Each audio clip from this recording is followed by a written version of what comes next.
క్రీస్తునందు ప్రియులారా, యూట్యూబ్ ద్వారా ఈ సద్భక్తి అనే కార్యక్రమాన్ని వీక్షిస్తూ బలపరచబడుతున్నామని తెలియజేస్తున్నా మీకు అందరికీ మన ప్రభువును రక్షకుడైన యేసుక్రీస్తు నామములో వందనాలు చెల్లిస్తా ఉన్నాను.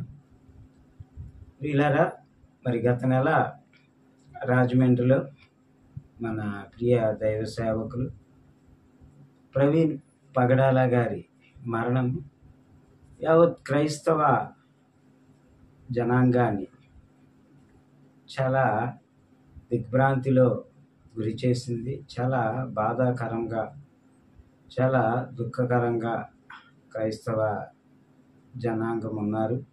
మనం ప్రార్థన చేద్దాం.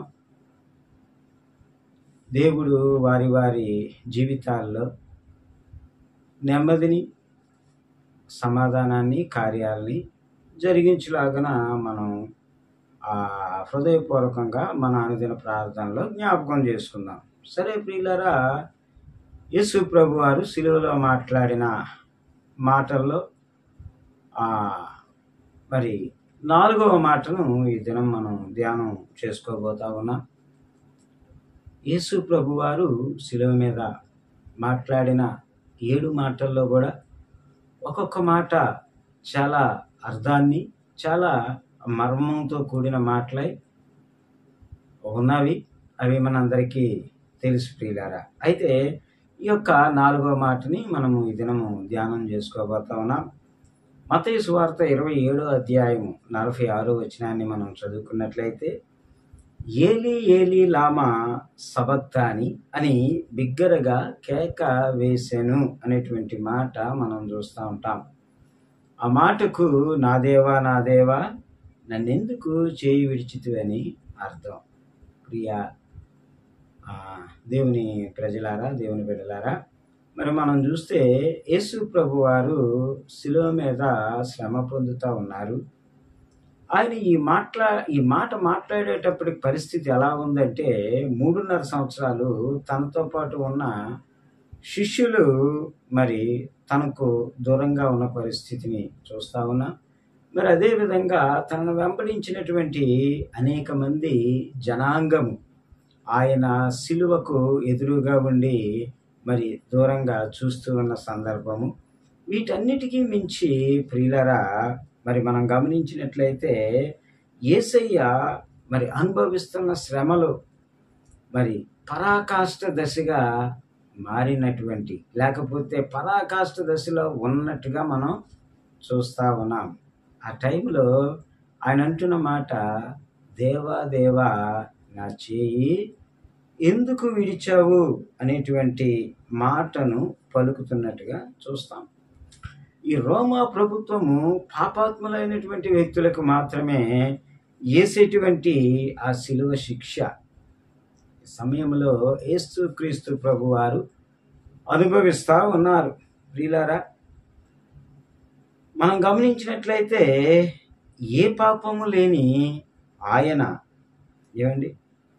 మరి ఆ తండ్రి తన చేయి విడిచినటువంటి ఆ అనుభవాన్ని, ఆ పరిస్థితిని, ఆ వేదన్ని మరి ఆయన మనం గమనిస్తే ఆయన అనుభవిస్తూ పలుకుతున్న మాట. ప్రియులారా, యెషయా గ్రంథము 53వ అధ్యాయం 5వ వచనంలో మనం చూస్తాం, ఆయన మన అతిక్రమము కోసము గాయము పొందెను అనేటువంటి మాట. ఆయన మన అతిక్రమము కోసము గాయాలు పొందాడు. ఆయన యందు ఏ పాపము లేదు, కానీ మన అతిక్రమముల కోసం ఆయన సిలువ మీద ఆ శ్రమ అనుభవిస్తున్నట్టుగా మనం చూస్తూ ఉంటాం. మనం గమనించినట్లయితే అపోస్తులైన పౌలు తిమోతికి రాసిన మొదటి పత్రిక 2వ అధ్యాయం 6వ వచనంలో చూస్తాం. ప్రియులారా, అనేకుల కోసం క్రయధనముగా తనను తాను అర్పించుకున్నాడు. యేసు ప్రభు వారు అనేకుల కొరకు తనను తాను క్రయధనముగా అప్పగించుకున్నాడు అనేటువంటి మాటని మనం గమనిస్తూ ఉంటాం. ప్రియ దైవజనమా, మరి అదే విధంగా అపోస్తులైన పౌలు కొరింథీ సంఘానికి రాసిన 2వ పత్రిక 5వ అధ్యాయం 21వ వచనంలో చెప్తున్న మాట, పాపమెరుగని ఆయనను దేవుడు మన కోసము పాపముగా చేశాను. చూడండి, యేసుక్రీస్తు ప్రభువారిలో ఏ పాపము లేదు. ఆయన పాపము చేసినటువంటి వాడు కాదు. అందుకే మనం గమనించినట్లయితే ఆయన యూదా జనాంగము మధ్యలో, యూదుల మధ్యలో నిలబడి అడుగుతా ఉన్న మాటను మనం బైబిల్ గ్రంథమందు చూస్తాం. నాలో పాపం ఉన్నదని ఎవరు స్థాపించగలరు అని అడుగుతా ఉన్న సందర్భాన్ని మనం చూస్తా ఉన్నాం. కారణం ఏంటంటే పాపము లేనివాడిగా ఆయన ఈ లోకములో జీవించాడు అన్న సంగతి మనం గమనిస్తా ఉన్నాం. వీళ్ళారా, అంతేకాకుండా మనం గమనించినట్లయితే ఇక్కడ ఒక దుఃఖకరమైన, ఒక బాధకరమైనటువంటి ఆయన ఆయన యొక్క గొంతులో మరి అడుగుతున్న ఆర్ద్రతతో అడుగుతున్న మాట మనం చూస్తా ఉన్నాం. దుఃఖంతో, బాధతో అడుగుతున్న మాట ఏమనంటే, ప్రియులారా, నా చేయి ఎందుకు విడిచిపెట్టావు? నా చేయి ఎందుకు విడిచిపెట్టావు? క్రీస్తునందు ప్రియులారా, యేసుక్రీస్తు ప్రభువారు ఆ యొక్క తండ్రి చేయి విడిచిపెట్టిన ఆ సమయాన్ని భరించలేనటువంటి స్థితిలో ఆయన ఉంటా ఉన్నాడు. ఎందుకు ఉంటున్నాడు అన్నది మనం గమనించినట్లయితే, ఈ లోకములో ఆయన ఉన్నప్పుడు అపోస్తలుడైన పౌలు హెబ్రీ సంఘానికి రాసిన పత్రిక 5వ అధ్యాయం 7వ వచనంలో మనం చూస్తూ ఉంటాం.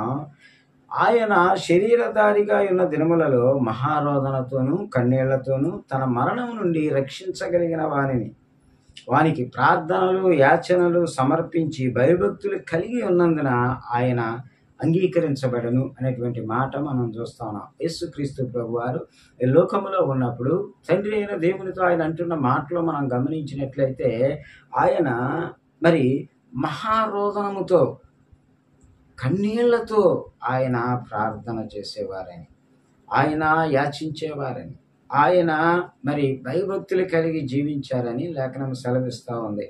ప్రియులారా, మరి తనను మరణము నుండి రక్షింపగలవానికి కారణం ఏంటంటే, యేసుక్రీస్తు ప్రభువారు ఆ శిలువ మరణాన్ని అనుభవించటానికి శారీరకంగా ఇష్టపడలేనటువంటి సందర్భం.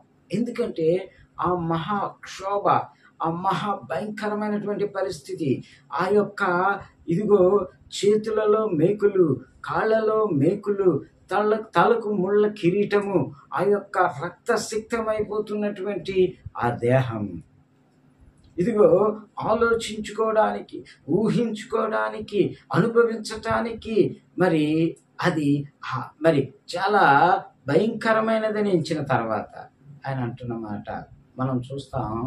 మరి ఆయన గెత్సేమనిలో తండ్రికి ప్రార్థన చేస్తా ఉన్నాడు, అయ్యా నీ చిత్తమైతే ఈ గిన్నెను నా యొద్ద నుండి తొలగించు.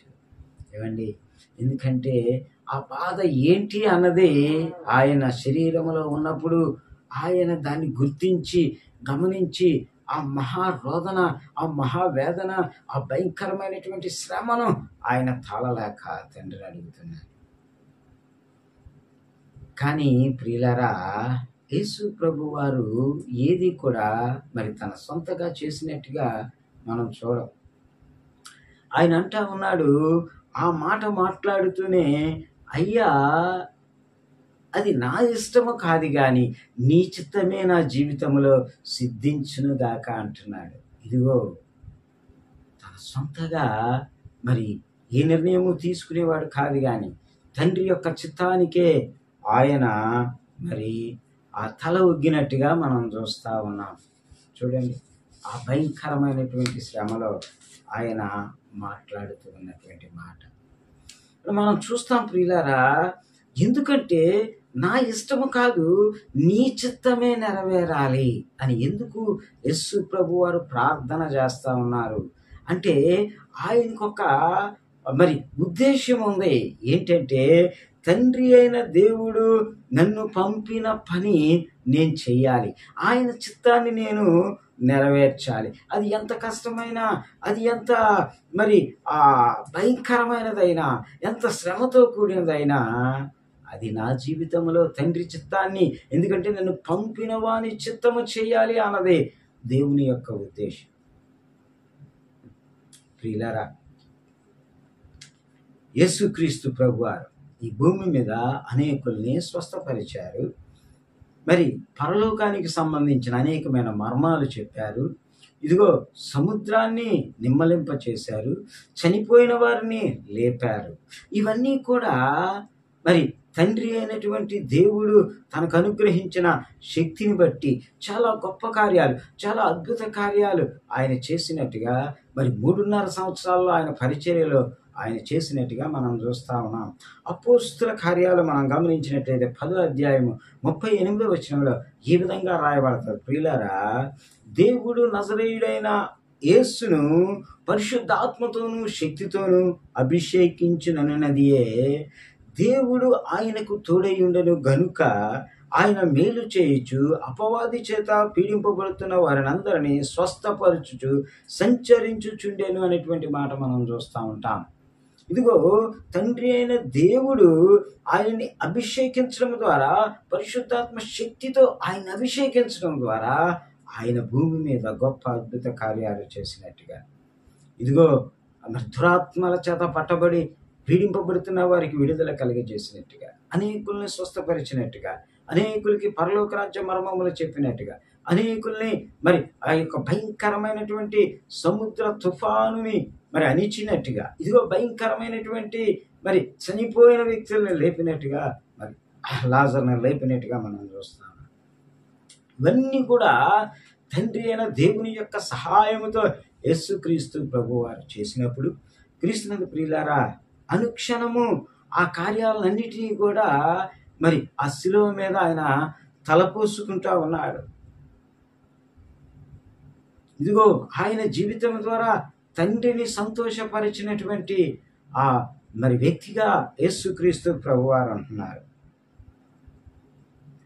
ఎందుకంటే దేవుడు ఆయన ఎందుకు విడనాడుతున్నాడో, విడిచిపెడుతున్నాడో అది ఆయన భరించలేనటువంటి విధముగా ఉన్నప్పటికీ తండ్రి అయిన దేవునికి ఒక చిత్తం అనేది ఉండడం వలన, క్రీస్తునందు ప్రియులారా, మనం గమనించినట్లయితే దేవుడు మరి యేసయ్య విడవడానికి కారణము ఏమిటి అన్నది మనం గ్రహించుకున్నట్లయితే, ఇదిగో మానవుల పాప పరిహారార్థమై ఆయన శిలువ మీద మరణించాడు.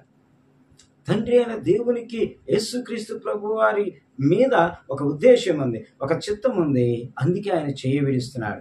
ఏంటి అంటే, శిలువ మానుపై ఆయన మరణించడం ద్వారా ఇదిగో మానవుల యొక్క పాపాలు క్షమించబడాలి. ఇలాగా మనం చూస్తా ఉన్నాం. ఒకవేళ ఆ సమయంలో మరి ఆ తండ్రి నుండి ఎడబాటును యేసయ్య భరించలేని పరిస్థితి ఉన్నప్పటికీ, లోక కళ్యాణార్థము దేవుని యొక్క ఉద్దేశం ఏంటంటే, ప్రజల పాపముల క్షమాపణ అనేది ఆ శిలువ ద్వారా కలుగుతుందన్నది తండ్రి ఉద్దేశం. కాబట్టి మరి ఆ సమయంలో ఆయన చేయి విడుస్తున్నట్టుగా చూస్తున్నాం. అంతేకాదు, ఇదిగో ప్రియ దేవుని బిడ్డ, దేవుని చిత్తము చేయడానికి యేసు ప్రభు వారు ఆయన ఎన్నో శ్రమలు అనుభవించారు, ఎన్నో నిందలు అనుభవించారు, ఎన్నో అవమానాలు అనుభవించారు. ఇదిగో మనము సిలువను ధ్యానించినప్పుడు ఆ సిలువలో మనకి 3 అంశాలు కనబడతా ఉంటాయి. మొదటిది మనం చూస్తే అవమానము కనిపిస్తూ ఉంటుంది. ఇదిగో 39 కొరడా దెబ్బలతో కొట్టడం, ఇదిగో మరి భయంకరంగా మరి ఆ రోమ సైనికులు ఆయన్ని హింసించడం, ఇదిగో ఆయన ముఖం మీద ఉమ్మి వేయడం, ఎంతో భయంకరమైనటువంటి శ్రమ, ఎంతో భయంకరమైన అవమానాన్ని మనం అక్కడ చూస్తూ ఉంటాం. మరి అదే కాకుండా శ్రమ, ఆ భయంకరమైన ముళ్ళ కిరీటాన్ని తన మరి నెత్తి మీద పెట్టినప్పుడు ఆ ముళ్ళ కిరీటంలో ఉండే అంగులున్నర మేకులు అవి గుచ్చుకొని ఆ యొక్క రక్తము కారుతున్నప్పుడు, ఆ భయంకరమైనటువంటి ఆ బరువైన సిలువను అతను వీపు మీద మోపి ఆ భయంకరమైనటువంటి ఆ కొండ మీద నడిపిస్తూ ఉన్నప్పుడు చూడండి ఎంత శ్రమ పడుతున్నాడు. అంతేకాదు, శిలువ మీద మరణము ఆయన చెందవలసి ఉన్నది. చూడండి, శిలువ అవమానానికి మరి శ్రమకు మరి మరణానికి సాదృశ్యంగా ఉంది.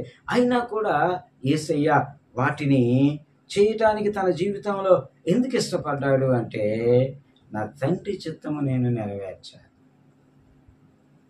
అందుకే మరి ఆ శిలువ మరణం అనేది భరించరానిదైనప్పటికీ నేను తండ్రి చిత్తము చేయాలి అన్నప్పుడు తండ్రి యొక్క చిత్తము కుమారుణ్ణి మరి ఈ యొక్క లోక మరి అందుకే యోహాను భక్తుడు బాప్తిసం ఇచ్చి యోహాను ఈ విధంగా మాట్లాడతాడు యేసు ప్రభు వారిని గురించి, ఇదిగో లోక పాపములను మోసుకొని పోవు దేవుని గొర్రె పిల్ల. కాబట్టి ఆయన జీవితము ఒక ఉద్దేశానికి తండ్రి అయిన దేవుడు నిర్దేశించాడు కాబట్టి ఆయన చెయ్యి విడిచినట్టుగా చూస్తున్నాం. అదేవిధంగా యేసుక్రీస్తు ప్రభు వారు తండ్రి చిత్తాన్ని మాత్రమే చేసినట్టుగా కూడా మనం చూస్తున్నాం. ప్రియ దైవజనమ, ఈ దినము మన ముందు ఒక ప్రశ్న ఉంది. ఏంటి ఆ ప్రశ్న? మనము మరి దేవుని చిత్తాన్ని చేయదలిచిన వారిగా ఉంటున్నామా?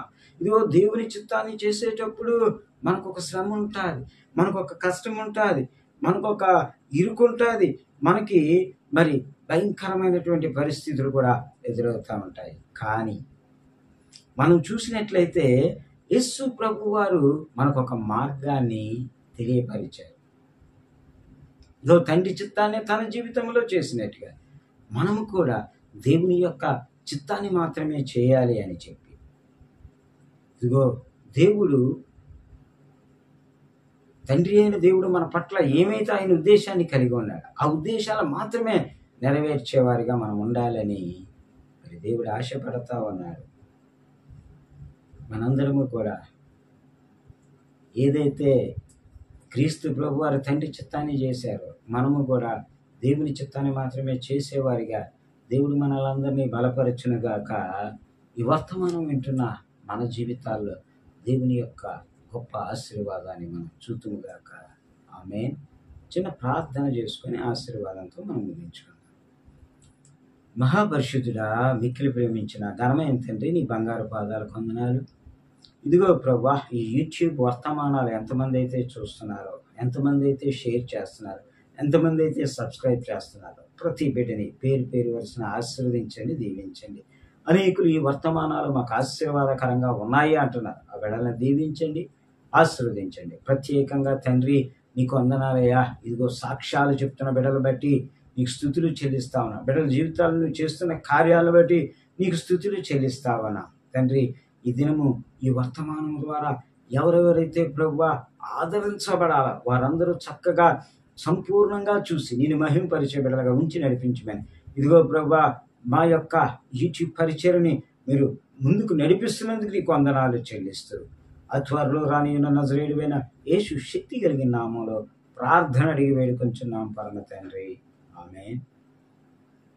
ఆశీర్వాదంతో ముగించుకున్నాం. మన తండ్రి అయిన దేవుని యొక్క ప్రేమ, కుమారుడైన యేసుక్రీస్తు వారి కృప, పరిశుద్ధాత్మను అన్యోన్య సహవాసము సన్నిధి మనకును సర్వలోక పరిశుద్ధులకును సదాకాలము తోడేడు నడిపించును గాక. ఆమేన్. ప్రియులారా, ఈ యూట్యూబ్ వర్తమానాలు మీకు ఆశీర్వాదకరంగా అనిపిస్తే, ఈ వర్తమానాలు చూడడం ద్వారా దేవుడు మీ జీవితాల్లో కార్యాలు చేస్తున్నాడు అనిపిస్తే మీరు అనేకులకు షేర్ చేయడం మరవద్దు, మరి విడవద్దు, పంపించండి. అనేకులు షేర్ చేసుకోవడమే కాదు, సబ్స్క్రైబ్ చేయమని చెప్పండి. మా పరిచర్యలో మీరు సహకారులుగా ఉండాలని ఆశపడుతూ ఈ కొద్ది మనవులు మీ ముందు ఉంచుతూ నేను సెలవు తీసుకుంటున్నాను.